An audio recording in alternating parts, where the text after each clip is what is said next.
Uh-huh. What's your favorite scary movie? I don't know. You have to have a favorite. What comes to mind? You are listening to Scream with Ryan C. Showers, the podcast for Scream fans just like you. Join Ryan every week as he takes a deep dive into the horror film series that defined the 90s and redefined the genre. Scream with Ryan C. Showers is your source for scene and quote analysis, character dissections, and the latest news about upcoming installments of the Scary Movie franchise. I hear you like horror movies, Kirby, but do you like them as much as him? Hello, everybody. Welcome to the Scream with Ryan C. Showers podcast, where the film critic meets the Scream fan twice a week, every Tuesday and Friday. I'm your host, Ryan C. Showers. Thank you for joining me for today's episode. Happy Halloween week, everybody. So there is some really fun stuff happening at Scream with Ryan C. Showers this week. So on Friday, we are having an audio commentary for John Carpenter's original 1978 film. It will be released on Halloween Day, so please check that out. Today, we are celebrating Jamie Lee Curtis, the OG Scream Queen. I have done so many episodes on Laurie Strode, talking about Jamie Lee Curtis, etc., but I've never given her own individual episode. So everybody, please enjoy this tribute to her. So in addition, we're going to have an interview with the author Andrew Grievous. He wrote Horror in Haddonfield. I'm actually featured in a quote in that book, so that's very cool. So it's a book about the Halloween series. But before we get to that, before we get to the group discussing Jamie Lee Curtis, I do want to throw it over to my friend, Matt Emmerich from the Happy Horror Time podcast. I see him as the Halloween guy, and I wanted him to be able to kick us off in celebrating Jamie Lee Curtis in the week of Halloween. So I'm turning it over to Matt. What does Jamie Lee Curtis, aka Laurie Strode, mean to me? That is a tough one because she and that character have been a part of my life for so long. I saw Halloween when I was 11 years old, and it would quickly became my favorite movie, and it sort of defined my life. And I am now 45, so that's 34 years of Jamie Lee Curtis and Laurie Strode, not to mention all of the sequels. I absolutely loved this character, and it made such an impact on me at a time when I was first getting into horror and understanding what it meant to be a, quote, final girl and be the type of smart, resourceful, tough person that cared for others and would actually put themselves in danger to protect others. And that's what I think Laurie Strode does in the original Halloween and just does throughout the series. But Jamie Lee Curtis as an actress, because of Halloween, I totally followed her career. I mean, I remember when she was on a TV show called Anything But Love in the 90s, and I would watch because I'm like, oh my God, that's Jamie Lee Curtis from Halloween. I followed everything she did. True Lies was huge because of that, because I always secretly thought of her as Laurie Strode and wanted her to be in another movie. Friends of mine, family members, anytime they see Jamie Lee Curtis in a video on a TV show, they send me that info or that article or something. I've also had a number of run-ins with Jamie Lee Curtis, which is so funny because it's like I've met her in different instances, but don't sometimes feel like I have. When I was 22, I went to a book signing of hers in New Jersey for a children's book, and then waited till the very end to go up to her with my Halloween memorabilia. And she was nice enough to not say like, what are you doing? This is for my children's book. But she signed it. She took a picture with me, and it was just one of the best moments of my life. Flash forward to 2015, I was captaining a kickball team called the Scream Queens, and my uniform had her name on it. And I had a friend who was interviewing her for about an indie movie, and he told her about the kickball team and gave her my uniform, and she was like shocked and delighted, and she signed it. That was right when she was on the show Scream Queens. And I got a video of her doing this. And then even after Halloween ends in 2022, I went to a panel that she was on talking about her life and the Halloween series, and randomly she couldn't think of the answer to which movie she hated doing the most, and I just out of nowhere said Virus really loud, and she said, yes, that's the one. She said, see me after, I'm going to give you my badge and sign it. And she followed through with it. I went up to her afterwards and she gave me her badge, and I even have a video of that. So I've been so fortunate to have run-ins with this person I have admired throughout my life. and I will continue to admire. I love her kookiness, her craziness, her big personality. She is unapologetically herself. She's unafraid to say what she wants to say and what she believes in. And I love that she even gives us little breadcrumbs about maybe returning to a Halloween in the future, even though she said Halloween Ends was the end. She said never say never. And I think that's such a smart attitude to say, because when she was younger, she would say, oh, I'm never going back to horror. And then she did multiple times. So she says never say never. And I think what means a lot to me is that the movie Halloween and the Halloween franchise mean a lot to her, and she really respects the fans. So Jamie Lee Curtis is someone I absolutely love, totally admire, and to me, she is Halloween. All right, thanks, Matt. Before I go any further, I need to thank the producers and administrators of Scream with Ryan C. Showers. First, I need to thank TJ Jones, who does all of the graphic design work from the podcast. Also, I need to thank Ashley Summers, Mark Vieira, Sarah Campbell, and Sam Levy for helping me keep the podcast and Patreon community afloat. Thank you to everybody who subscribes to the Patreon at any and every tier. I'm an independent entity, so any bit of support that comes into the Patreon goes back into the podcast. Joining the Patreon gets you ad-free and early access to every episode, as well as the opportunity to join the community of the show. We have group chats across social media. In particular, Instagram is really the hub of the podcast community. More importantly, joining the Patreon is the vessel in which you would use to come onto the podcast, either in a one-on-one situation with me or a small panel. In addition, there's a guaranteed invite every month to a big group Zoom recording about a Scream topic. An exciting feature of the podcast is the audio commentary episodes.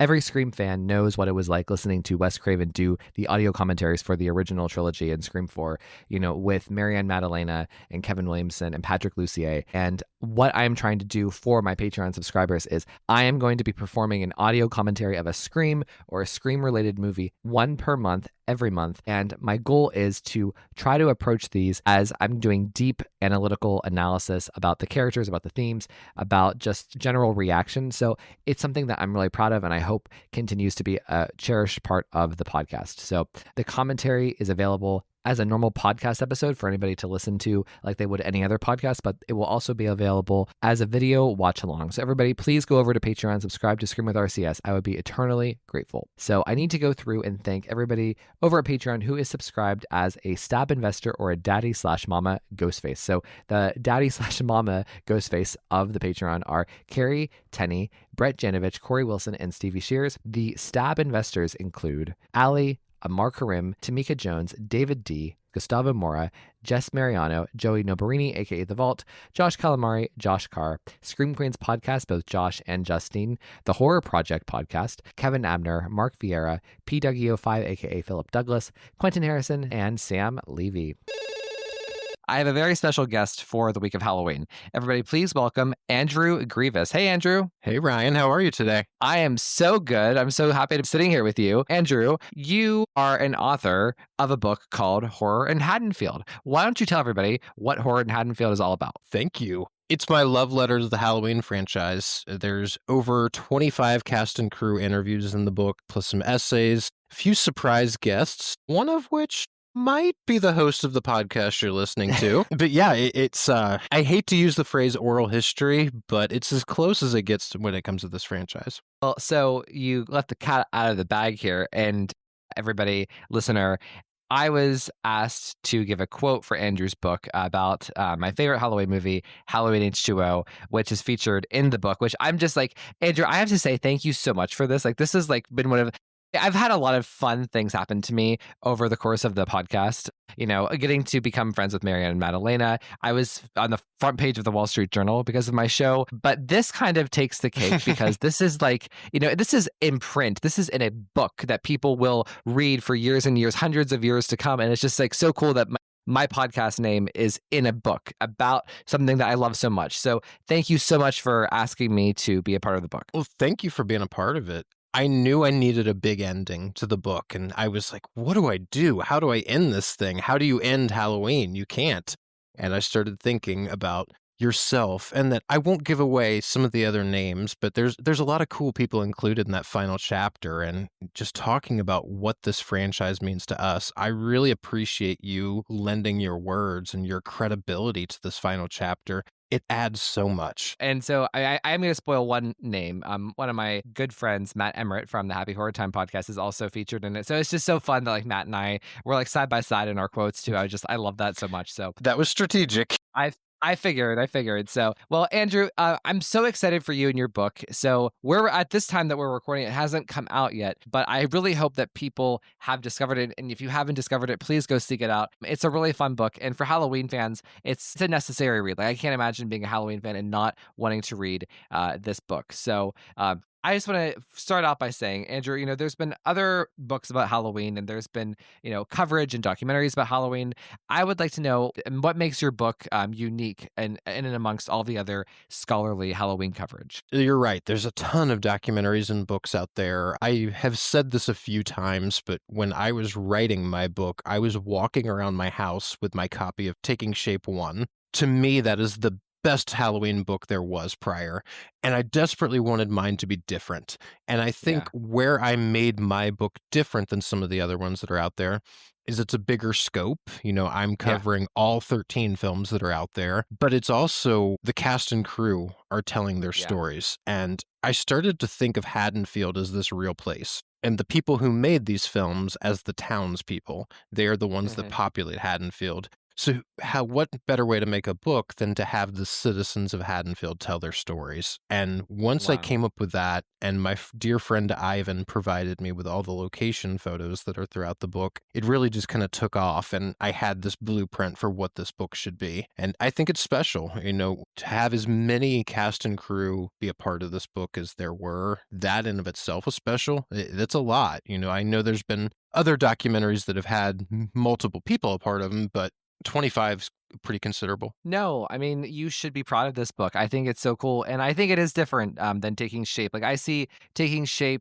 I mean, it's been a couple of years since I've read it, and I haven't read the second one in full yet. But I think that you're right about the scope, and it's just structured differently. Like, I think that your chapters and how you organize the book is different, and just the overall flow of the book is different. And like, I view Taking Shape as more informational, whereas yours is informational, but there's this extra dimension because of the interviews that you go into. So congratulations again. Thank you. I think my book is also emotional. There's some of those chapters, and I don't know if this translates to readers, but there were several cast and crew that I was crying while we were talking, as we're getting into their stories, and they're heavy and we're kind of relating on this human level. And I think that's different too, because these movies and these situations are very real to them, and their experiences are deeply impactful. And then there's other interviews, you brought up Halloween H2O, Chris Durand, that interview where we're talking about H2O, it's like film school, the way he's describing the stunt work. And it's a totally different dimension there. I think Brad Loree from Halloween Resurrection's similar, where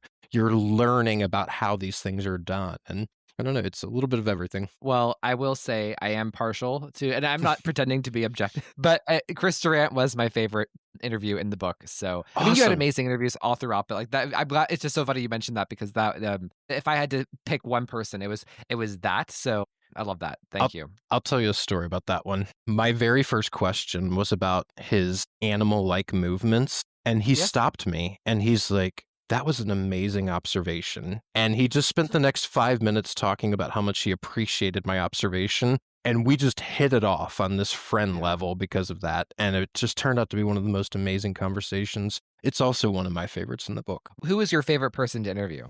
Such a tough one. Danielle Harris was special. Yeah. That was really, really special. And she has her own chapter, right? She does. Yeah. It was hard to box her in anywhere because she's part of those two different timelines. After John Carpenter and after Jamie Lee Curtis and Mustafa Akkad, she's really the next most important person in the franchise. She's in that upper echelon of importance for Halloween. So it did feel right. No, it did. I was actually, because I was getting through the chapters and I was like, I felt like there wasn't enough Danielle as I was reading like about like 4 and 5. And then I got to the Rob Zombies and I was like, oh, okay, he's doing this strategically. So it was a really nice way to end the book too. I feel like it was a really done structurally. So wonderful perception there. If you had to say something that you learned from the cast and crew that you didn't know before, what was your favorite thing what was your favorite piece of knowledge that you learned? I think Shem Betterman, who wrote Halloween 5, surprised me the most. And when people get to that interview, they'll actually hear me say, or actually read me say rather, I did not know that when he's talking about his involvement with Halloween 4. And we'll kind of give a little bit of a spoiler here, but we actually get into like the legality behind it all and how similar his Halloween 4 script was to what was ultimately seen in that film, which he's not given any credit for. That was the biggest shocker to me because I was not privy to that at all. Yeah. Well, I am so excited to get my copy of it, like the physical hard copy, because I read just the press copy that you gave me while I was on a Mediterranean cruise. So I read your book while I was like, while the boat was like in between like Turkey and Egypt. So that's just a little. So I may be the first person to have read your book in Egypt. So You just that's made very my fun. day with that. Yeah, it's true. It's true. So I guess like my big question is like, why did you want to write this book and how do you view the book in terms of your career? So my buddy Scott Ryan, who published this book through his company, I've written for his magazines and prior, and we've been good friends for a long time. And he was constantly just kind of messing with me, like, when are you going to write a book? He's like, you've been working on websites and magazines for years. It's time to write a book.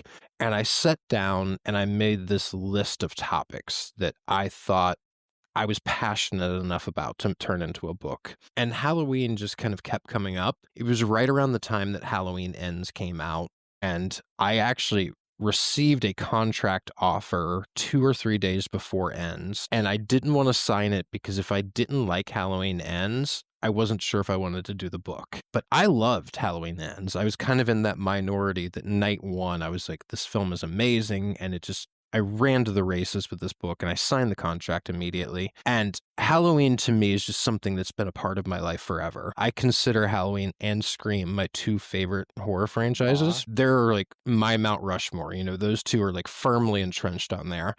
And Scream doesn't have any bad films. We can get into like the varying degrees of quality, but all 6 films are good. And Halloween to me is very similar. It's 13 films, and yes, there are some films that are lesser than, but the highest of highs kind of make up for the lowest of lows. So what I'm getting at is that I was really debating between Scream and Halloween, but Halloween was a little bit more topical at the time with Ends coming out and Jamie Lee Curtis wrapping up her arc, and I kind of got swept up in the feelings there. Well, I'm glad that you did that because I'm glad that you chose Halloween because Scream is in progress. And I know that there will obviously be more Halloween, but for right now, Halloween has kind of wrapped up, like you said. So I actually think you made a really perceptive move there. And like you were able to tell a complete story. Like I view horror in Haddonfield as a complete story. And with Scream, it's ever changing, right? You still, we just finished an era. We've had controversy and we're starting a new era right now. And we don't know how many movies are going to be in this Nev Campbell, Kevin Williamson venture. It's going to be 1, 2, or even a whole new trilogy. So I think that you made the right choice here with Haddonfield. And that's kind of what I was thinking too. Like, who knows how far Scream could go? Like, we could get to a place where Kevin Williamson says, I'm done after Scream 10. And then he passes the baton to like a filmmaker of his choice. Who knows? Like there's a lot of life left in Scream. And you're right. Like I do like the completionist angle that I took with Halloween. And of course there will be more, but it did feel like a good time to hop in and tell this story. Well, that's awesome. So I'm going to ask you for your Scream ranking, and then we're going to try to give like your top Halloween movies. Okay. So how do you rank the 6 Scream films so far? 3, 5, 2, and then 4 and 6 are a tie. You should see the smile that just like genuinely came on my face when you said 1, 3. I mean, I knew this just from Twitter, but I love that. So do you have anything you want to share about the ranking? Like Scream 1 is a perfect film to me. Like I have this list and I talk about it sometimes on Twitter, 11 perfect horror films that I have. Scream is one of them. The original Halloween is one of them. I don't think anything will ever pass Scream 1 within the confines of that franchise. It totally reignited the genre. The genre, I mean, as you know, like the genre was in such a lull when Scream came out, and it brought horror back to life. It was so clever. It was so witty. And for people like us who watched all these really bad horror films because there was nothing else out there, it was this breath of fresh air. And it's responsible for so much of the success that we see today. Scream 3 is just fun. Like, I laugh so hard when I watch that movie. I'll tell you, I watched the Scream films with my son over Christmas break, and he's younger, but I talked to Patrick Lussier about it, and we were joking. Kids his age are watching the Terrifier movies, and he's like, "Why not watch Scream with your kid?" And when we got to Scream 3, he was laughing at the same parts that I were, and it was such like this bonding moment where I was like, "Okay, like he gets it." Scream 3 had this terrible reputation for too many years where people just did not appreciate it for how good it was. And Yeah. how well they pivoted too, because, I mean, your listeners know, like, Columbine really changed the direction of this franchise, Yeah. but they pivoted so well with Scream 3. Um, as far after that, like, I am a defender of 5. I know that's a Mhm. controversial it's controversial, but I think they really knocked it out of the park, and some of the stuff off camera and off screen that's been documented on your podcast and other places doesn't necessarily impact, like, my feelings behind the film. Like, I acknowledge that as a journalist and as a writer, but just as a film fan, like, I think they did a tremendous job with 5 that perhaps wasn't followed up the best in 6. Well, I mean, I like 5 too, and I will defend 5. There are a lot of people who believe that 5 and 6 are equally bad, like they're from the same like rotten root, I guess. Whereas I don't see it that way. I see, I understand where that comes from because people's displeasure with certain things. I Mhm. think for doing the requel in the same way that 4 was doing the remake and 2 was doing the sequel, I think that like this story that they were trying to tell, I think they did it successfully, even if the choices can be looked at in in retrospect. I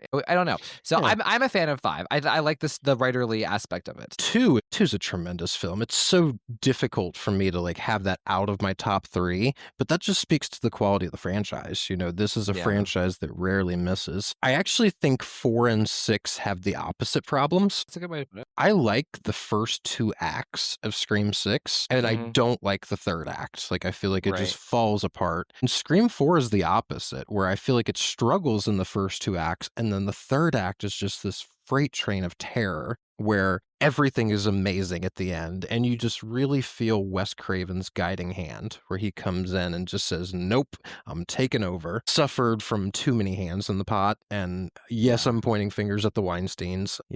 I think it's pretty well documented that they meddled more on 4 than they did any other film, and Kevin was mistreated terribly on that film. So perhaps Yeah. I kind of let my feelings about that get in the way sometimes too, but I'm defensive over Kevin. Well, so what would you say are your top Halloween movies? Halloween 1, 3, Uh-huh. 4, and Ends are my top 4. Okay, well that's a good top 4. Like, I've seen you defend and champion Ends on Twitter, and it makes me so happy because Ends is one of my favorite. It would actually be so my ranking would be the original H2O tie. I know I shouldn't. I know, but like H2O deep down, like my truth is H2O is the one that I love the most. 78, and then I think Ends. I can't believe I'm saying that, but then maybe 2, 1981. I love that. I mean, Ends is such like it's sexy, it's stylish, like it's daring. There's so many positive attributes where the town's really is a character. I could go on and on about singing Ends praises, but I love how much you defend Halloween H2O. It's a film Thank that you. over the years has not always gotten the credit that it should. It's such a tightly packed movie. They fit narrative beat after narrative beat after narrative beat into that movie, and they never let up. It's so Yeah. short runtime wise, but they just fill it, and every moment means something, and every acting choice means something. And my God, that cast is tremendous. Like, everything about Halloween H2O is great.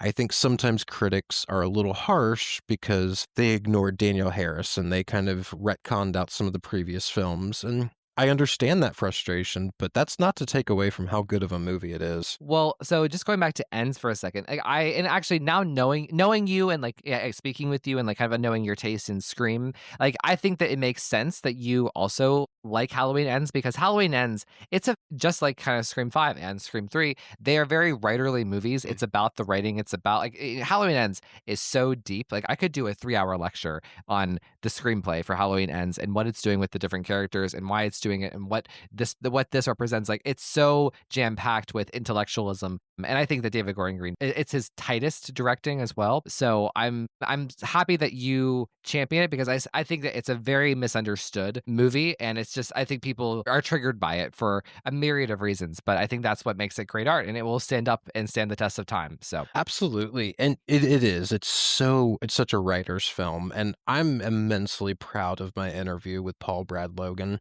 I hope that people who didn't like Ends give that interview a chance, and right. maybe it'll change their mind. I can't guarantee it, but he speaks so passionately about that film and goes into great detail. I think that it's a film that, much like Season of the Witch, needs a critical reappraisal. Like Scream Yeah. 3.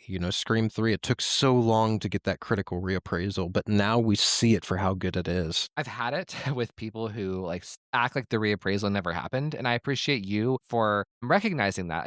There has been, to ignore the Scream 3 reappraisal of the past 10 years is a true disservice and borderline gaslighting of the context of where the fandom is at. It's just, I think to do that would be to have an outdated point of view. Absolutely.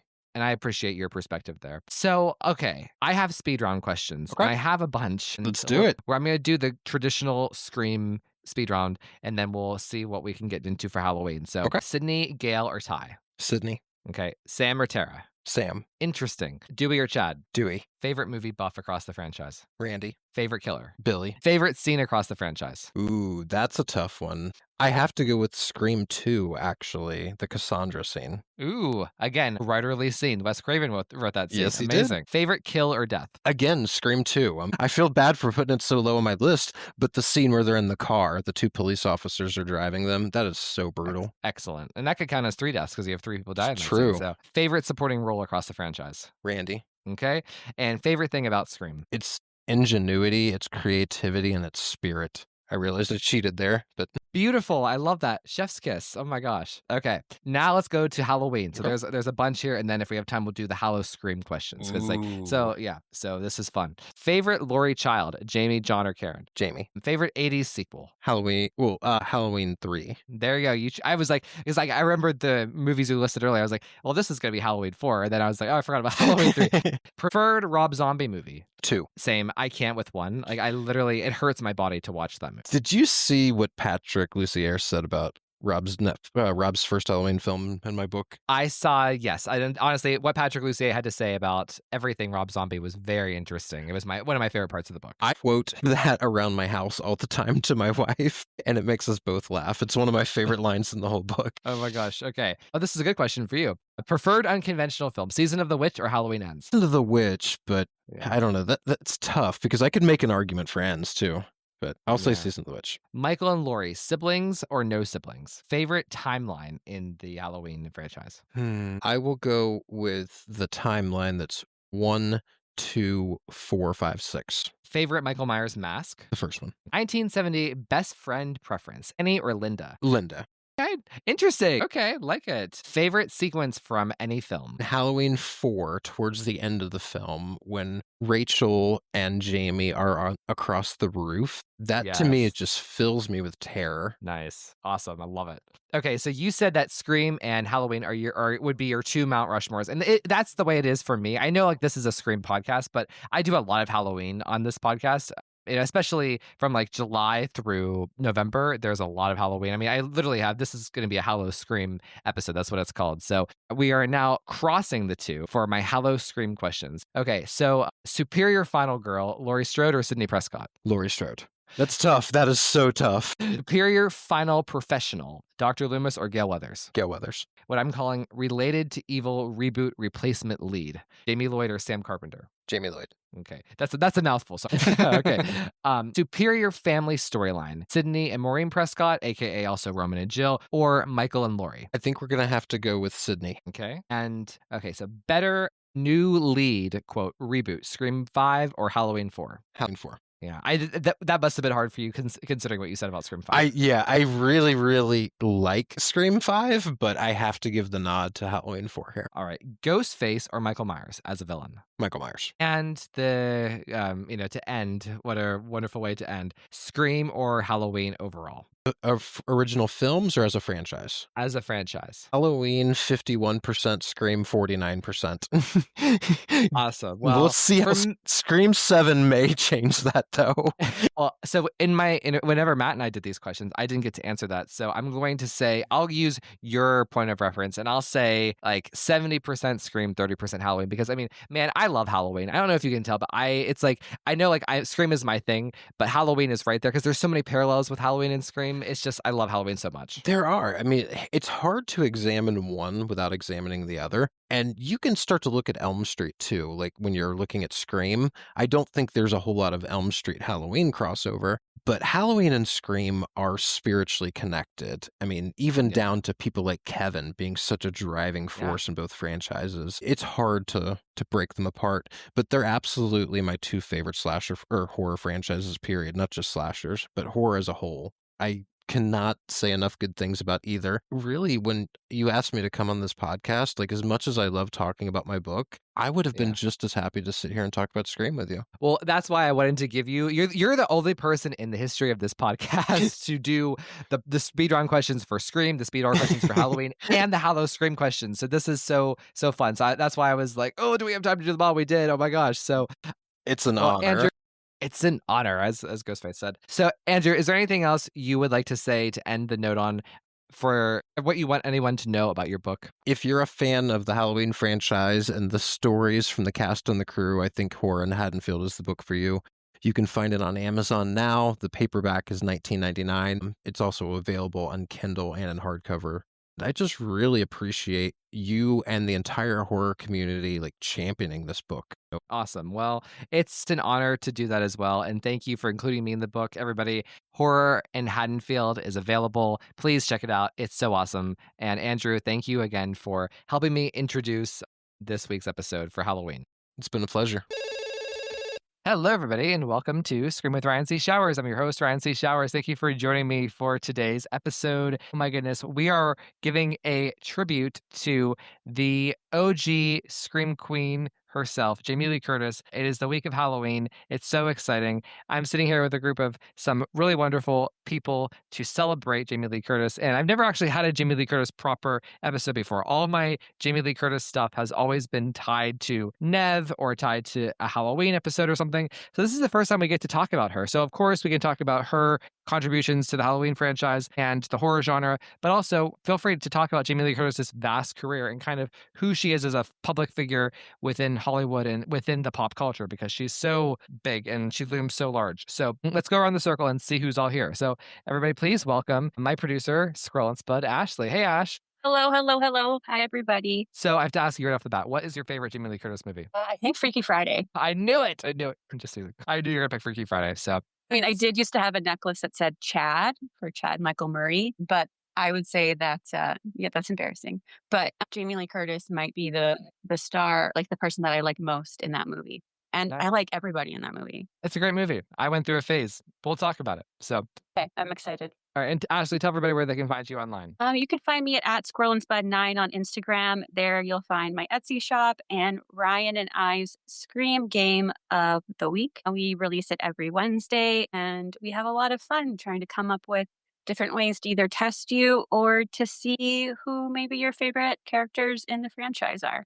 So please come and stop by and play with us because it's fun. All right. Next up, I'm going over to Josh from the Scream Queens podcast. Hey, Josh. Hey, Ryan. Hello, everybody. So, Josh, please tell everybody where they can find you and your show with Justine. You can find us anywhere you listen to podcasts under Scream Queens Horror Road Trip Podcast. And we're on all the socials, usually as just Scream Queens Podcast or X. It's Scream_Queens. Yeah, we're on a lot of different formats. You can find us pretty easy. So, Josh, let's kick it off. What is your favorite Jamie Lee Curtis movie? Can you guess what I might say? Of course, you're going to say Halloween. But there's another kind of obvious choice if you think about it. I'm going to say Drowning Mona. That's one of my favorite, like more underrated ones. I think it's actually a really silly, funny little movie, but I would probably True Lies if we're not going horror. Well, Drowning Mona. So it's so fun because Nev Campbell shot that while she was filming Scream 3. Yeah. It's the only time so far that Nev and Jamie Lee have been in a movie together. Hopefully that can change in the future. They seem like pals. They did that really cool like actors on actors thing a few years ago, and that was a lot of fun to watch. That was during COVID. So that was when Nev was in North Carolina filming Scream 5 that they did. And they had to do it over Zoom instead of like in person, like most of them are. Just love Jamie Lee Curtis so much. Like, do you remember when she was promoting Halloween Ends? She was asked, like, besides yourself, who would you pick as your favorite final girl?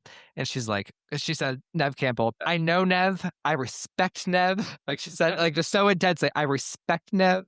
Yeah. We aren't friends. We're acquaintances, but I respect her. That's what. Yeah. Oh my God. So very fun. It's very cool. Well, Josh, we will be back to you to talk more because I do want to hear what you have to say about True Lies. I've only seen True Lies once. Before 2022, that was the closest Jamie Lee Curtis ever came to an Oscar nomination. That was kind of like her, like back whenever I was doing the Oscars, like that's the movie that everybody, all the snobby people who didn't want to like affirm horror, what they went to praise her. All right.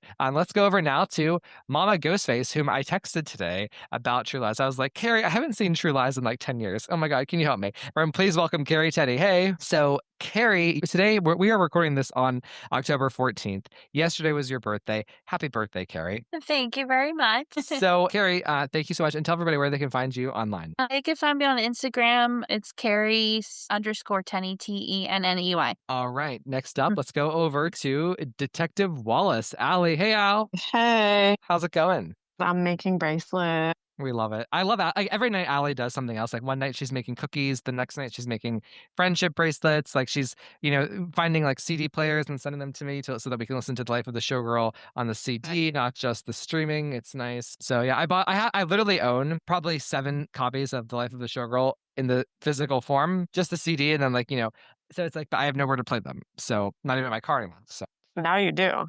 now I do. I showed you where to get one. Exactly. It's the ADHD in me. I have to keep busy with stuff. Well, so Al, what is your favorite Jamie Lee Curtis movie? I'm going with Ready or Not. No, not Ready or Not. I'm sorry. Like I'm thinking about Ready or Not. Knives Out. Knives Out. That's what I'm thinking of. I don't know why I said that. I was like, I don't need to say that. And I don't know. I said the wrong way. I said the wrong. Listener, everyone on the Zoom are was like looking at their phones and they looked up at the screen like she was in Ready or Not. My bad. Knives Out is a great movie. That cast is so big. Sometimes I forget she's in that movie, but she is. She's good. That's one of my I can watch anytime movies that I'll throw it on whenever. Like it doesn't matter. It's like our Scream movies. It doesn't matter how many times you've seen it. I'll watch it. Yeah. Oh, cool. Nice. I love it. So, well, Al, tell everybody where they can find you online. I am on Twitter and Blue Sky. Allie_cat_BSG_ for Twitter, hyphens for Blue Sky.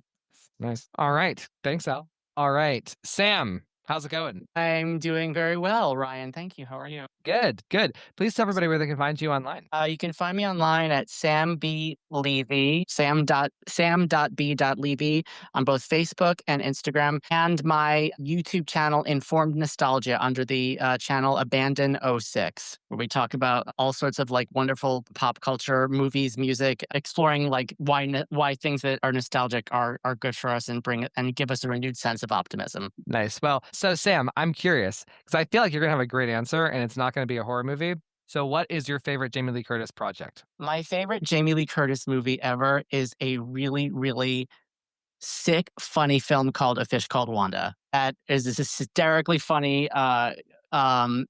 It's a hysterically funny heist movie that's also like a slamming door, boudoir farce, and it's really, really funny. So if y'all haven't seen it, it's hysterical. Love A Fish Called Wanda. I went through a phase with A Fish Called Wanda when I was in 10th grade. I had the biggest crush on Kevin Kline. I thought, I know, what was wrong with me? I was just, I don't know, 10th grade. It is what it is.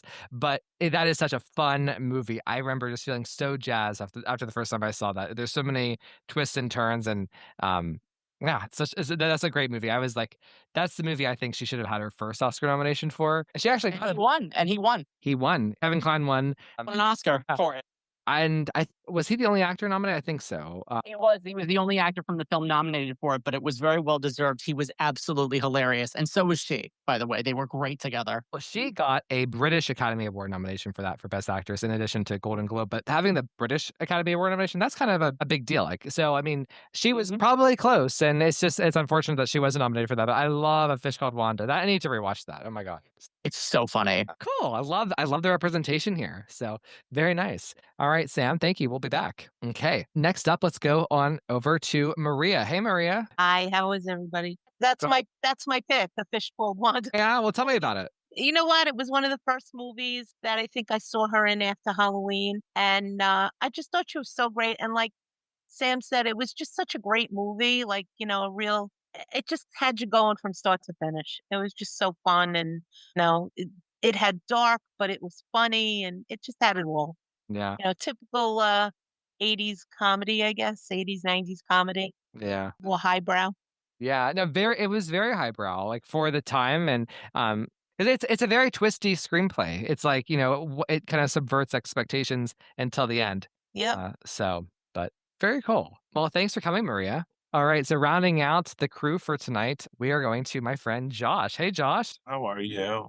Well, how about you? I'm good. I'm good. I just sort of like, I didn't know if I was going to make it tonight, but then I was like, you know what? I need a break from what I was doing. So I jumped in. Well, I love that you came on. So, Josh, please tell everybody, what is your favorite Jamie Lee Curtis movie? I feel like I'm so bad at picking favorites. I would say A Fish Called Wanda, Everything Everywhere All at Once. Oscar-winning movie, by the way. Yeah. And then like, I don't know if before I hopped on anyone brought up My Girl, but that movie was so traumatizing when I was young. Like that was, and like Bridge to Terabithia are just like two things that they show you when you're little to be like, yeah, you'll make friends and they will die. You're like, what? So yeah, I would say like all of those. Obviously, I love Halloween, but what's weird about my journey with Halloween is like I didn't see that movie until maybe like 2015 or 16. I had never seen a single one of the Halloween movies. And then around Halloween, they were airing it at the ArcLight in Hollywood, and one of my friends was like, could not believe I had never seen it. So, can I ask, let's just dig into this a little. Why didn't you want to see Halloween despite being a Scream fan? So I don't know if I've said this before on the podcast, but I loved Scream and the movies that kind of came out in that sort of spawned off of Scream between like 96 and maybe like 2002. But then once I went to college, I like wasn't going to the movies anymore. So there's sort of this like certain period of time where I was seeing a lot of movies. I didn't like because I liked Scream, I wasn't one of those people who went back and watched a bunch of horror movies, and I didn't no one in my household watched them. So then what happened was like when I started working in film and horror sort of came my way, every director is just constantly referencing all these movies I had never seen, and how this me seeing Halloween predated that, but yeah, I definitely enjoyed it a lot more than I thought I would going into it, and yeah, I still haven't seen all of them though. I sort of stuck to the ones that my friends were like, these are worth seeing, skip these. I'll get there eventually, but I watched almost 400 horror movies in like a year and a half a couple of years ago as like research, and I've been a little burnt out. Well, I get it, and I respect the dedication to catching up. 400 movies is a lot. So I have to ask, did you see Halloween H2O? I did. Yeah. No, I love that one. So like my friend was like, watch the original sequel, skip to H2O, and then watch. By that point, I was already like I was current when 20 miles. Well, so my favorite Jamie Lee Curtis movie is Halloween H2O. I'm sorry. Like, I am that basic bitch. Like, it is, this is a Scream podcast. What other answer can I give besides Halloween H2O? I think she is magnificent in it. It's my personal favorite Halloween movie. Yes, I know John Carpenter's original is technically the GOAT, whatever, don't care. H2O is my heart and soul. Every time I watch H2O, I've seen it probably literally 200 times. but every time I watch it, I pick up on like little nuances she does with her performance. I find it such excellent characterization from her, from the writing, the subtlety, the intensity in the emotion she is providing, while still being grounded in reality, which is something I think the Blumhouse trilogy kind of gets iffy on. But it's very appropriate, and I find it to be the most rewarding version of Laurie. And that arc and the final battle and kind of the journey she goes on to face the monster, as they say in the classroom scene, and her grabbing the axe and like deciding she's facing it in Halloween H2O. I think it's her best. True Lies, be damned. Her Oscar win, be damned. Halloween H2O for the win, baby. Okay, well, this was fun. So, Josh, you hopped on the time when everyone was saying a fish called Wanda, but before that, like basically, we had different answers from everybody, which is very cool. So, and I'm happy with that because Jamie Lee Curtis's career is so varied. Even though she gets the credit for being so prominent in the horror genre, and she deserves it, right? She has an epic career in Hollywood, and I have like the utmost respect for her. And I just want to start out the conversation before I throw it over to people for like just talking about like what I think makes her special because she is a very special kind of actor. She's the type of actor I think any movie that she's a part of, she makes it better. And I know that sounds like a very cliched thing to say about an actor that we're trying to honor, but she's different. She has a magnetic quality that allows like the general public to click with her in a way that like other actors don't. She's endlessly watchable, endlessly compelling. And she has a spirit about her that you feel like you've known her forever. And just like a presence and a confidence that just fills the room and fills like every movie that she's a part of. And I feel like she would be a very intimidating person. Like I was kind of joking with Scream Queens Josh about like I know Nev, I respect Nev. Like she's so intense when she talks and it's so funny. But I have like the utmost respect for her and the utmost respect for everything she's done for the industry. I like that she's an intensely loyal person, and I will always have Jamie Lee Curtis back, no matter what. And the last thing I'll say here is like my favorite thing about Jamie Lee Curtis is early on in her career, she didn't want to be associated with the horror genre after she did her slew of slashers because she didn't want to get typecast and like locked into the genre. She wanted to expand. Obviously, that paid off for her. Not only because she got to be in every type of movie imaginable, she got to win an Oscar, be one of the most respected people in the industry, but she also got to come back to the horror genre and fall in love with this thing that gave her her legacy. And I feel like there was a come to Jesus moment where she realized the impact of Laurie Strode and the fact that the slasher fans hold her in such high regard, and she decided to embrace that as part of her legacy. So I love that. That's where she kind of ended her career in a way. So after rejecting the slasher of it all for so long. So yeah, okay. Well, let's now go over back to Josh. Scream Queens Josh for a little bit more discussion here. So, Scream Queens Josh, tell me about True Lies, please. True Lies, James Cameron. I think that's one reason I like it. It's one of the few James Cameron movies that is not like a franchise. He has his aliens and his avatars. Titanic is also not a franchise, obviously, but it's just fun. She gets to have a lot of fun in that movie, Jamie Lee Curtis. She gets to have like her dramatic beats. She's really sexy. She gets to have like her action moments. I think it's just a really fun performance from her. And it's just a all around really great big spectacle of a movie.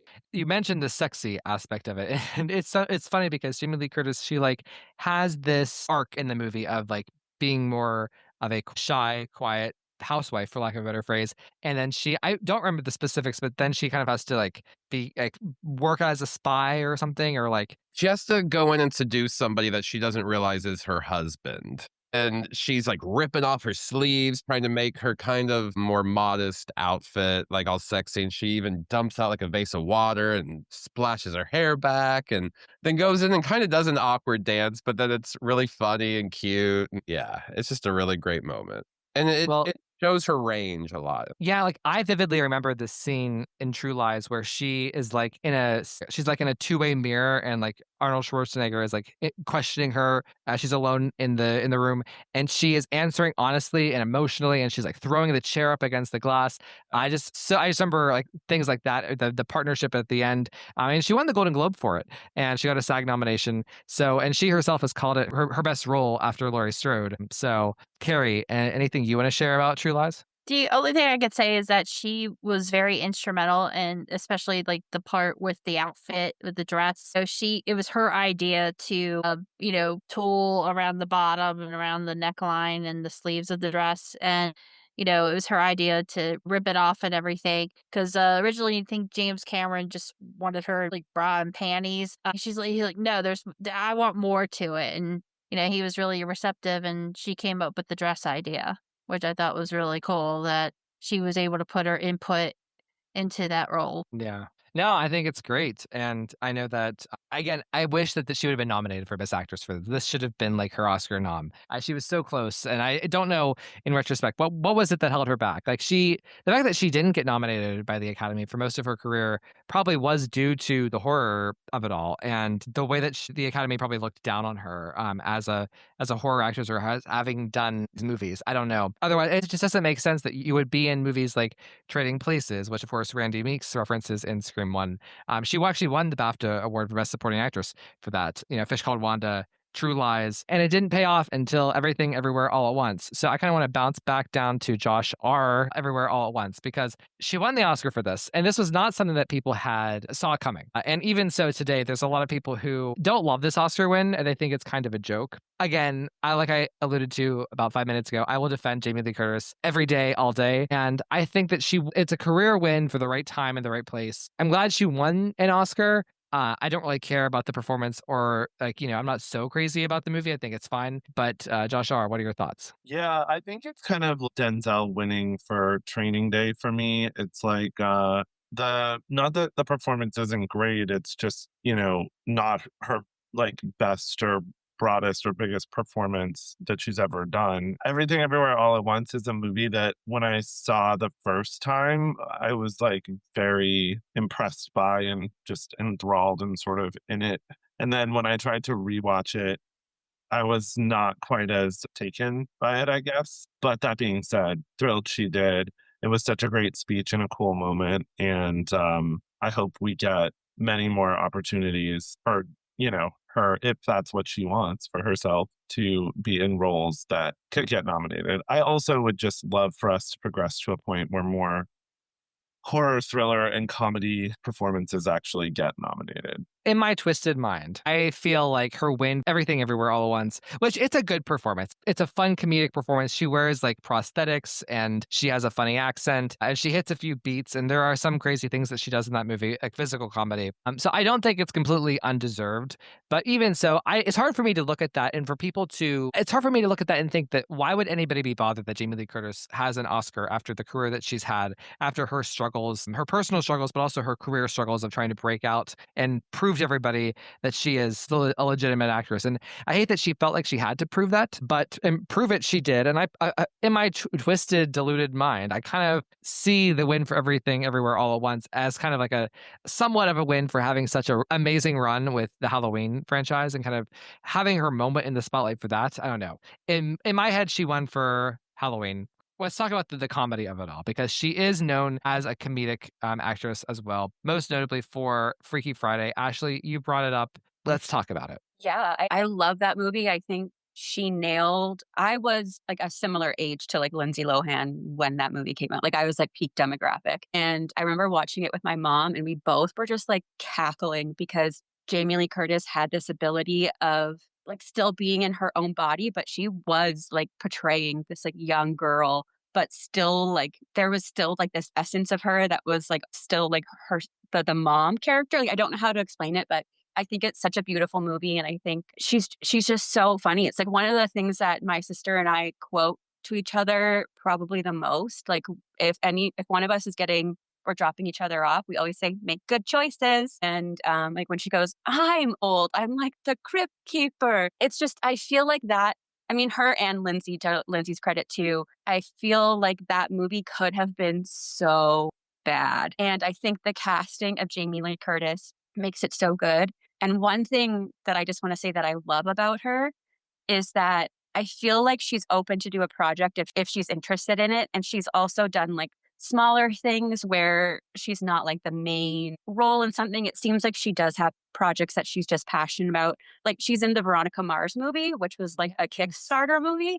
And if you don't know, Veronica Mars is my favorite TV show. So when they announced that movie was going to get made, I had so much energy in my body that I didn't know how, like an excitement that I didn't know how to deal with it.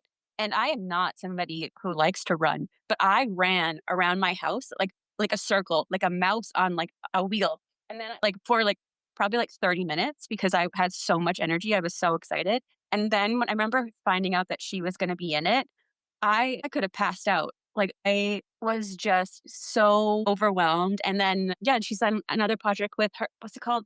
You again. You again. With Sigourney Weaver, by the way. Yeah, just has like fun. I like how she can do like these fun dramatic roles, but she also can really bring up a project that I think could have been less amazing if she wasn't in it, if that makes sense. It feels like she gives everything she has in every performance, no matter who the whoever the demographic is, whether it is like a potential Oscar nominated movie or it is a movie for a family and like a teenage daughter and her mom to like bond over. And I really respect that about her. Well, do you know that Freaky Friday, Annette Bening was supposed to play her role? And it was like, I think like the Thursday or Friday before they were supposed to film the following Monday, Mark Waters sent Jamie Lee Curtis the script and was like, Annette dropped out.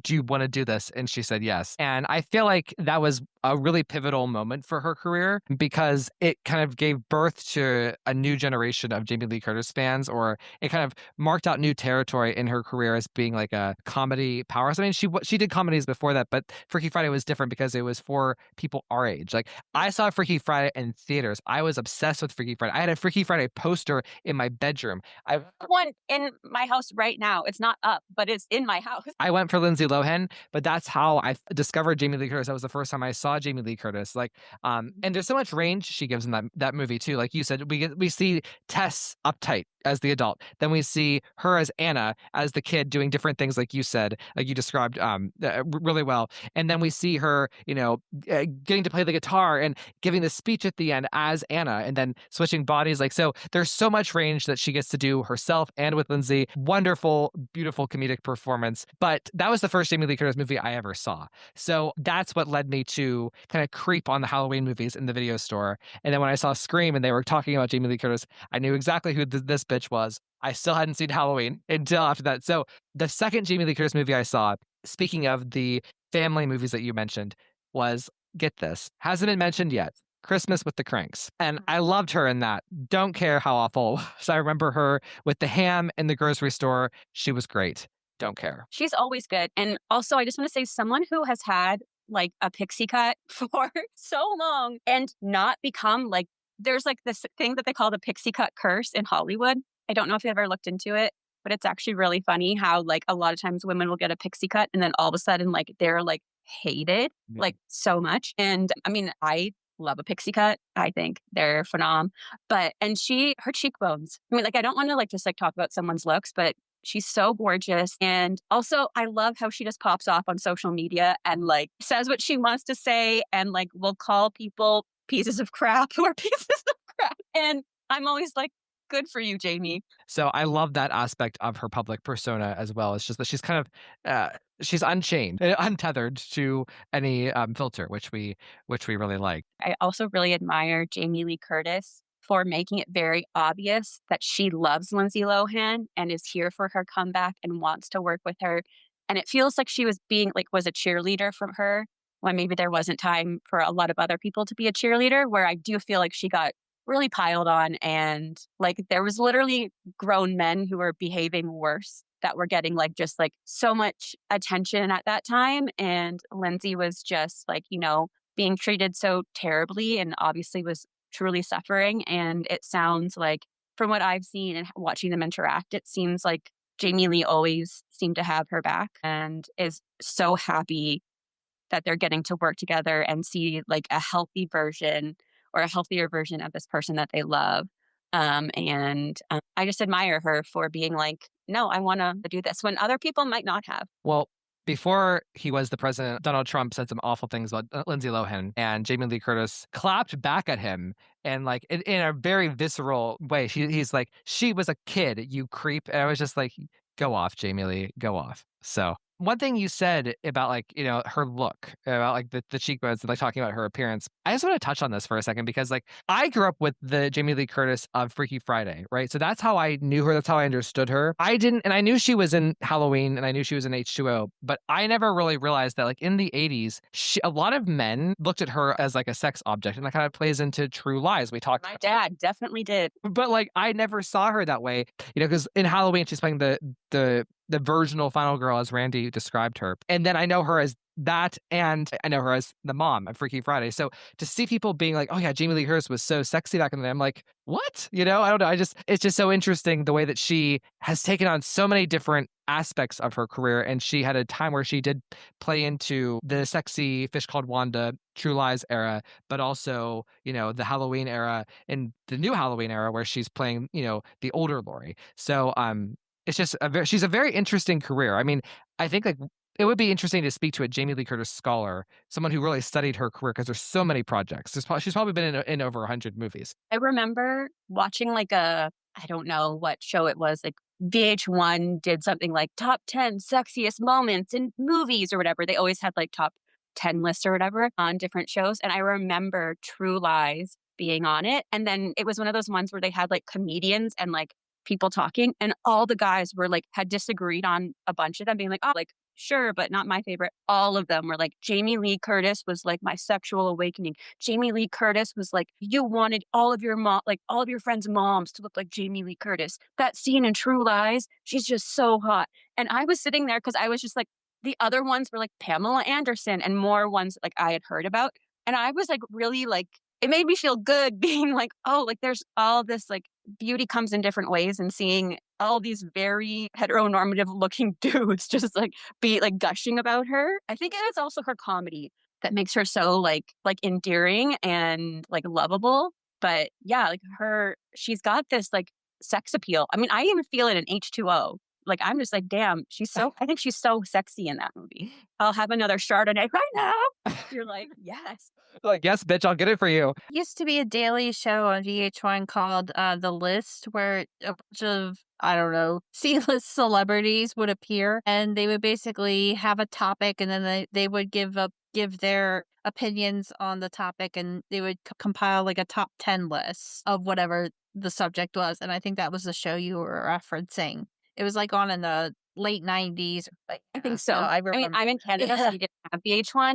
We had like Much Music, but they would air stuff on VH1. So I was like, I don't know when this came out, but it's on my TV right now. So it's so funny because like I remember in like 2011, 2012, The Talk, okay, the show that's on CBS, like the talk show with, it was Julie Chen at the time, and like Aisha Tyler from Friends, she played Charlie, a couple others, Sharon Osbourne, Roseanne, the daughter, what's her name, Sarah Gilbert, somebody else. Doesn't matter. So they, for their season premiere, they had like a show where they all came out without makeup. And this sounds like, even just saying it out loud, it's like, oh, wow, we've come, despite, the regressions in American culture, we have progressed in certain respects, progressed with feminism. It was like groundbreaking. Like they all came out without makeup on. And they had a special guest. They were, to prove a point about the industry standards for women. And the special guest that came out was Jamie Lee Curtis. And she was really into talking about the way that women were objectified in media and how she was proud to come out looking natural. And even though like to ears of 2025 today, that sounds cringe, it was actually, I remember it vividly. Like it left an impression on me. So Al, let's go back to Halloween, because you haven't seen all of the Halloween movies, correct? No, that is correct. I have only seen the original, H2O, Resurrection, and then I saw the Blumhouse trilogy, the new one. So what is your favorite thing about Jamie Lee Curtis in Halloween? What are your thoughts on Jamie Lee Curtis in Halloween? What's your favorite performance of her in Halloween? I think I do love, like, having not really rewatched the first one, the original, recently for my podcast with Hoodie. And it had been decades, since I'd seen it. And it was just really enjoyable to watch her, like, to have it be a character who was so just like focused, I guess. Like, what was the correlation of it? Like, the whole being a final girl surviving because you're a virgin, right? Like she wasn't consumed with a boy or whatever. Like she was there to babysit the kid. Like that was the whole thing. And so like it afforded her the opportunity to pay attention and notice that something was wrong. I think as far as performances, I'm going to agree with you. I think H2O. I really do like H2O, and I do like the correlation, like the connections to Scream 3 of it all. I mean, the house, hello. Like The handhold. the handhold, like, and just like her growth of, like becoming a whole new person or whatever. Or whatever. That's Zoe Wallace. Yeah. Well, it's interesting. I mean, I could literally do like 3-hour PowerPoint presentation on the 7 performances by Jamie Lee Curtis in the Halloween movies. But I will just say, like, in terms of 1978, because I'd like to hear from everybody for this question. We're all, this is a Scream podcast. We're all horror people to an extent.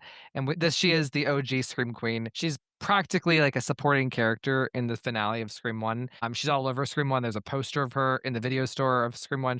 Sydney and Randy talk about her. I would love for Jamie Lee Curtis to be actually in a Scream movie with Nev Campbell. It would be like my personal like thing if like Jamie Lee Curtis was in the last movie that Nev Campbell does for Scream. But could you imagine? Right. I mean, there's so many options like opening kill, killer, Ghostface, or just a supporting role that gets a great death scene. Like, so many things where she and Nev could act together. Like, what if she's Mark's mother, a grandma to the kids? Like, I would love to see her in this. And yeah, well, so 1978, the original performance by Jamie Lee Curtis, it's an interesting role because it is the OG in some respects. And I view Laurie as very different from Sydney. I think like, Sydney is so much, I don't want to say it in a bad way, but so much more interesting, so much more detailed and like traumatized than Laurie is in the original, so much stronger in some respects. But like, I think like the thing that I love about Laurie in the original, what Jamie Lee Curtis does with her is she's a very vulnerable character. She's very perceptive about the world, and she notices Michael's presence, whereas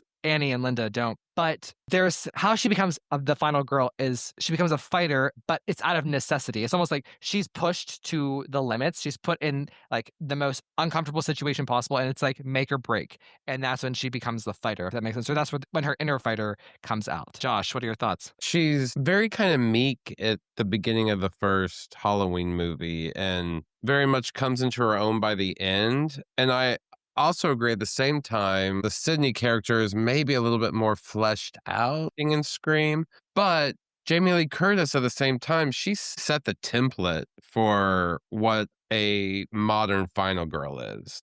And she is the original Scream Queen. And her performance in Halloween, you do root for her. You're scared for her. You want her to survive. And for like her first, I know she had done some TV, but I believe this is her first film role. She's really compelling. You can't keep your eyes off of her. You do root for her. Her friends are funny, but also kind of mean to her at the same time. And so, yeah, like she does give a full, well-rounded performance in the original Scream or Halloween. And the original Scream, because we see her performance in series. I mean, she is in the original. Jamie, behind you, Jamie. So, Josh, I'm going to throw you the same question I did Allie. What are your thoughts on Jamie Lee Curtis in Halloween, on Laurie, the sequels, etc.? I think she's awesome. Like I said, she made the template for the modern final girl. You root for her. There's something about her look, her cadence, everything about her that really comes off very naturally. She does feel very vulnerable, especially in Halloween 1 and 2. Or H2O comes around, she's a little tougher. She's still vulnerable because, she's dealing with her alcoholism and with, her fears of the date of Halloween. But she always gives just such a great performance. She is a great actress in horror, in action, in dramas. But yeah, love her. This is how I would describe Halloween movies when it comes to Jamie Lee Curtis. The movies that she's in are the good ones, and the movies that she's not in are the less good ones, and that's excluding Halloween 4, because I know Halloween 4 has all of the fans in the world, but like the movies that she's in are better because of her mere presence what she brings to it as a performer, kind of like that magnetic aspect that I was describing earlier. Like I hate to say this because I know that the Blumhouse trilogy is controversial, but I miss her. I miss Laurie Strode. I miss having new Halloween movies with Laurie. I don't know. She's such an amazing performer. I'm hoping maybe we get like another timeline. You know what I mean? That's the fun thing about the Halloween movies. There's so many timelines. They've already established the sense that you can do whatever. You can bring whatever characters you want back. You can just say it's a new timeline and you can just follow through with that. And when it comes to Jamie, I mean, she didn't die at the end of End, so we could explore that some more. But yeah, I mean, I would love some more Jamie Lee Curtis. I have to ask, and I'm going to transition to Sam Yeah. because I'm sure his head exploded about 5 minutes ago when I was Josh and I were like, oh yeah, give her another timeline queen. But I know, right? See, there's the eye roll, the Sam leaving eye roll. So in 1981, her first sequel, what she thought would be her last Halloween outing back in the day. It's funny because like I really like this movie. I love Halloween 2, and I think that like if I had to be honest, like her chase scene in Halloween 2 in the basement of the hospital, I have to say, I think it's the best chase scene in the Halloween franchise. It is so stinking good. She covers so much ground. And like whenever she's like outside of the hospital crawling and she's trying to yell, help me, it's so sad. Like that is acting. That is real fucking acting. I will say that Laurie in 1981 is one of my lesser Lauries just because she doesn't do much in the first hour. But then in the last 30 minutes, she gets the chase scene. She gets to shoot Michael and shoot his eyes out, and she gets the explosion. So there's a lot in the second, in like the last little bit for her. But overall, it's kind of one of the lesser Laurie outings. What are your thoughts? I agree because, like you said, she's laying in a bed most of that movie, and then she does get that great chase scene at the end, and then you get the fire and the explosion. And I like Halloween too, but when it comes to Laurie Strode, it's not her finest outing. I would say 1 and obviously H2O are her best moments, and I love H2O. Yeah. I was like a 13, 14-year-old. I went and saw like 2 or 3 times in the theater and loved it. And so that one always has a very special place in my heart. Yeah. And my timeline is 1, 2, H2O, we annex Resurrection. But, you know, I do find something cozy about the Blumhouse trilogy, even though I know it's extremely flawed. Love them. And I'm even the weirdo that loves kills. Like, I love Halloween Kills. Listen, so Jamie Lee Curtis is not in the first like 45 minutes of Halloween She's Kills. not in a lot of it. When she's absent, you feel her absence, I feel like. Even though she's in, like, it's kind of like Halloween 2, right? She's in the hospital room the entire movie. But I feel like she's so much more urgent in Halloween Kills. Like I just feel like when even when she wakes up from her injury, it's just like she injects a certain energy into the movie. And like also kind of a reflection in some ways and like just intensity that makes Kills more watchable. I don't know. No, totally. And I also feel like this is going off the Jamie Lee thing, but I feel like the Lindsay chase scene is like one of the best in all of the franchise. Yeah. No, I mean, there's a lot. Yeah. Okay. Well, Josh, thank you so much for coming tonight. Thanks for having me.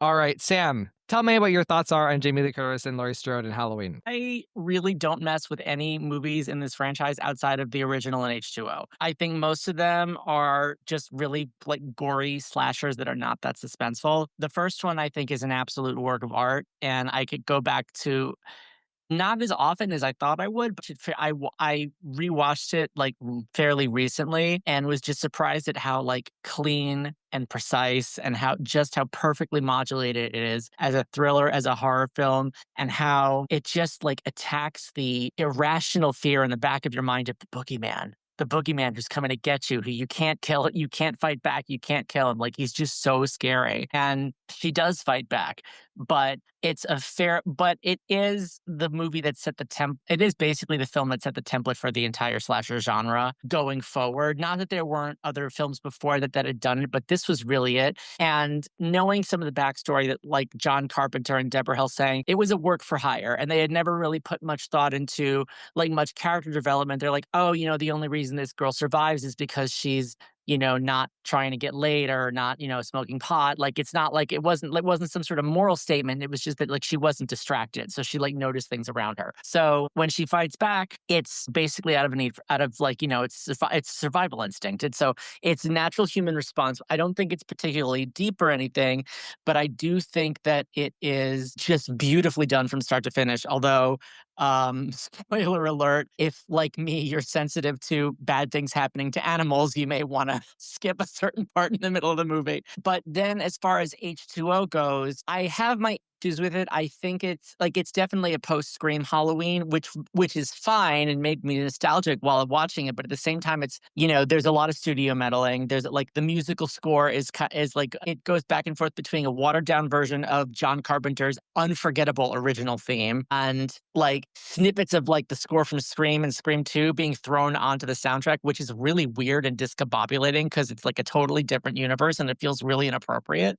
Um, yeah, but I actually think that Jamie Lee Curtis gives the performance of her life in H2O. I think she's incredible. I think she's so incredible in it. And that is not to cast aspersions on anything else she's done. Like I said, I loved her in I love her in A Fish Called Wanda. She's fabulous and hilarious and sexy in it.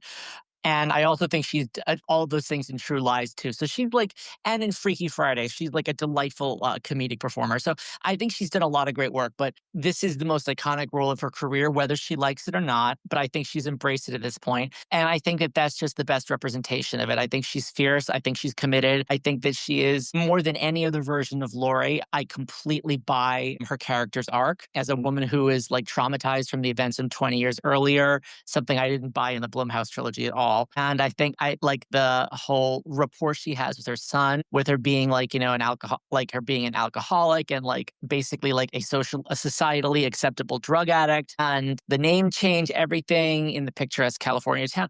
Like I buy it all. And I also love like the incredibly sweet rapport she has with her mom, Janet Leigh, her real life mom, and in some ways the original Scream Queen from Psycho, and how that was Janet Leigh's last film role. And despite the movie being like kind of slipshod and haphazard and like Michael's weird computerized mask, there are really nice touches, like the fact that the last time you see Janet Leigh's character, she's driving the car she drove in Psycho, which is such a great touch. And all sorts of little nods to like, oh, the shower curtains in the girls' room are like, yeah, like there's just like so many really nice like little comic touches. But as messy as it is, I will say that the one thing I think H2O does get right is that the people who made it remember that the original was scary but not gory. I appreciated that they went back to that because that's just much better. I find extreme gore to be like really unpleasant. And I absolutely mean this as a compliment. Just to preface this is that this is absolutely intended as a compliment. She's never really struck me as a movie star. She's always struck me as somebody who seems like a normal person, like, your friend, like, your friend's mom or a PTA mom that who seems really cool and grounded and down to earth, but just happens to make her living being like this really, really successful like actress and movie star. But she doesn't seem like untouchable the way that like some people do. She really seems like this really cool person that you happen to know, despite the fact that she is Hollywood royalty and that she had famous movie star parents. So Jamie Lee, love you. And I love that you said that it's the performance of a lifetime in H2O, because it really is. And Jamie Lee Curtis said something once about Halloween H2O, and she was making it about like how she said that slasher movies, like horror movies like this, are hard to make because of the emotions involved, the physicality involved. You have to cry, you have to be scared. Like it's so heightened all the time. It's not like, other movies where you can kind of keep it easy level. So really appreciate your thoughts here, Sam. And the nod to Janet Leigh, one of my favorite moments from 1998. We love Janet Leigh. So in preparation for the Halloween 2018 commentary this summer, I listened to Jamie Lee Curtis do the commentary for H2O, and she didn't really remember much before the commentary. So it was almost like she was discovering the movie and peeling back the layers of it as she was watching it, like as we were hearing her. And it was very touching to hear what she had to say about the work, about her own work, about the film itself, but also her mother. So thank you, Sam, for all of that. That was really beautiful. Thank you, Ryan. It was a pleasure. All right. I know this next girl loves Halloween, H2O. So, Carrie, hit me with it. What are your thoughts on Jamie Lee, Laurie, anything involving Halloween? I kind of give something I remember from when they were filming Halloween H2O. This is back when it was still Halloween 7, The Revenge of Laurie Strode. She was on the set, and I remember this was when E-News used to be a big thing, Daily News. They visited her on the set of Halloween H2O, and I distinctly remember the news had broken that director Gus Van Sant was going to be doing a shot-for-shot remake of Psycho with Vince Vaughn and Anne Heche. And at the time, they went on set to ask Jamie Lee Curtis's what her opinion was, and she was like kind of playing with the crew. She's like, I'm leaving the business. I'm done. I'm done with Hollywood. And it just shows you, it's just such a testament to how fiercely protective she is, not only of her mom, but also, but So, how do you rank the three Blumhouse? I think Halloween sorry, I call Halloween 2018 Halloween Returns. Sorry. Halloween 2018 is my favorite, then followed by Ends, then Kills. I just thought Kills was just too over the top. It was just too much gore. I know people love that. Less is more. Well, to Sam's point about H2O with 1978, more suspense and less gore. To Nev Campbell saying to Kevin Williamson, hey, if we're making Scream 7, this is what I want, bitch. So, I like it. So I actually, this is a controversial opinion. I know like Halloween 2018, Jamie Lee Curtis is amazing and emotional. She's wonderful. And it's a Laurie that she always wanted to play with, that like level of intensity and commitment to the character and have like a really extreme version of Laurie. Like that's what she wanted in H2O that the studio didn't let her have. She really gets to the character's emotional turmoil and like there's a physicality to that that's different, right?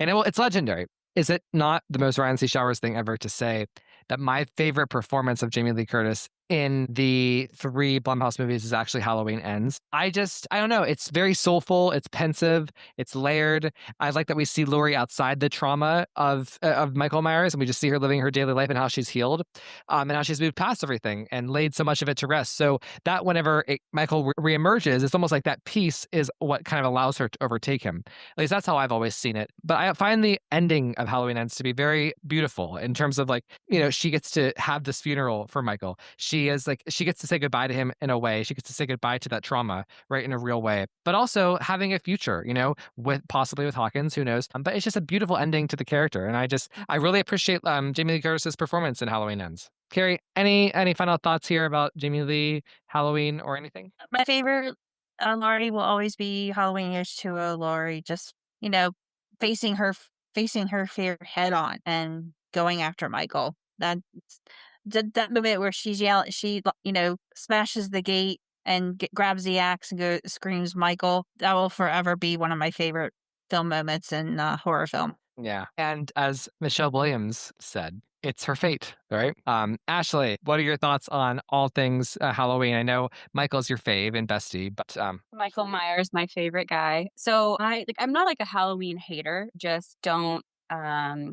I don't like Michael Myers. One, because he scares me a lot. He really freaks me out.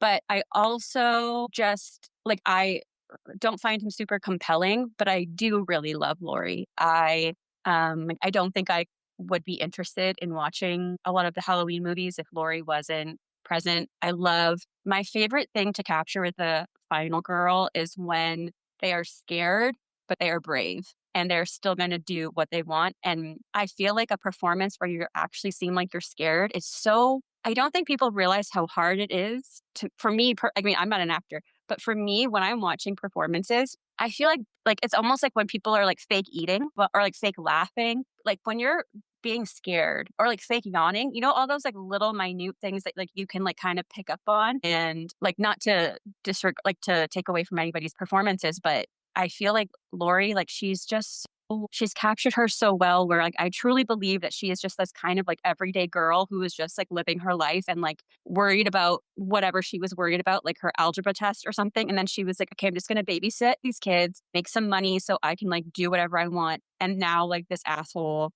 is ruining my night. And I think she goes like super mama bear, like being like, okay, well now like I can't just fend for myself. I have to protect these kids too. And I just love how she's protective but she doesn't lose like the essence of her, like this like sweet natural demeanor that it like she kind of has like throughout the beginning.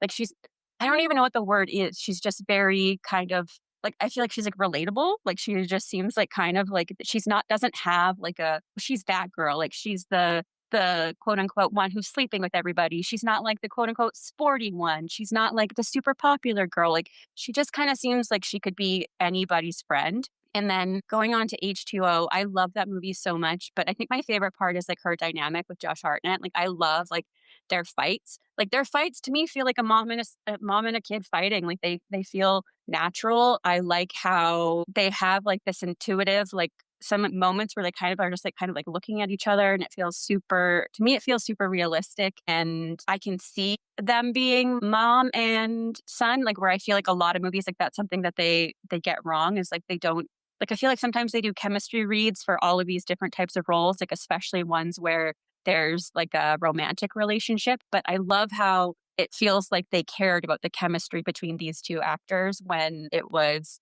a mom and son role, because like who else are you going to have like that connection with besides like a person you've lived your whole life with? But I love her in H2O. Halloween would not be what it means to me without Lori. I have seen one of the Blumhouse movies. I fast forwarded while watching because I got too scared and I'm not scared. I don't like gore. Like I like gore when it's Saw and I know I'm going to get gore. And I know I'm like, oh, okay, I see how this mechanism of this machine works. This guy's thumbs are going to get cut off and then like a gerbil's going to come out and do something crazy like Jigsaw, right? I can see it happening. I'm like, I know it's going to go on.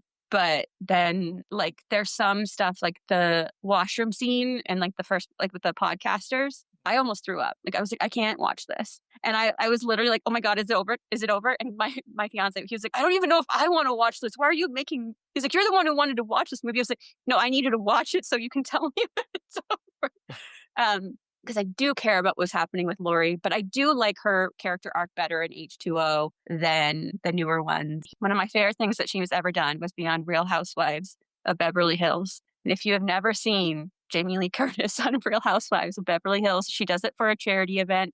And one of the women is so enamored by her that she just keeps going, that's so chic, Jamie. Like she is so enamored by Jamie Lee Curtis that she just like keeps saying, that's so chic. That's so chic, gosh. So chic. So chic. Allie, any final thoughts about Halloween? Lori? Not about Halloween really so much, just Jamie in general. What a powerhouse. One of her roles that is on the smaller side, but is so powerful is her character on The Bear. My God, Ellie.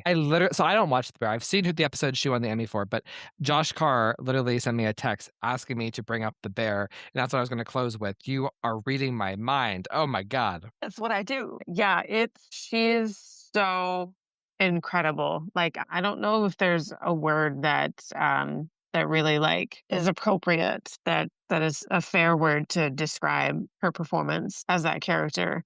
It's so good. Also, for a horror podcast, no one mentioned Scream Queens. No one mentioned Scream Queens, Terror Train, or Prom Night. Poor Jamie Lee. I think Prom Night's streaming somewhere. It might be on like on HBO because I feel like I saw it when I was scrolling past stuff. But I do really enjoy her in Scream Queens. I know that show gets kind of a lot of flack, but for what it is and for what she plays, I feel like that's just her like embracing the horror of it all, right? Like the campiness and the funny.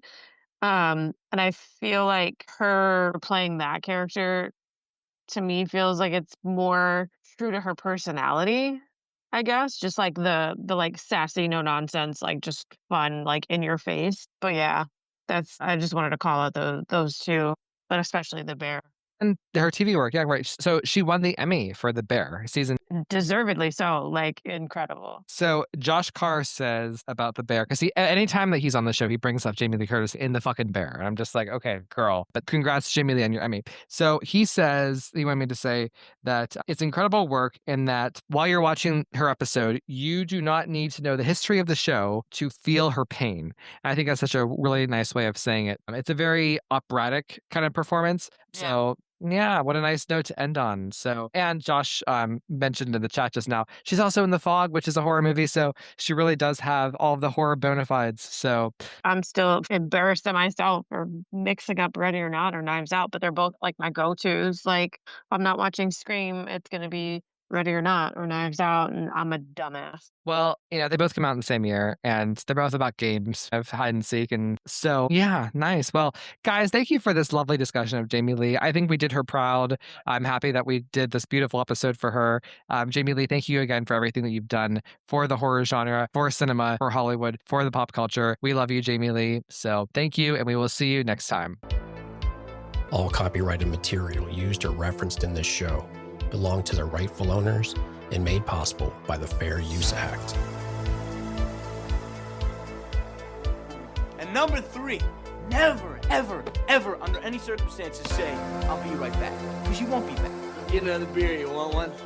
Yeah, sure. I'll be right back!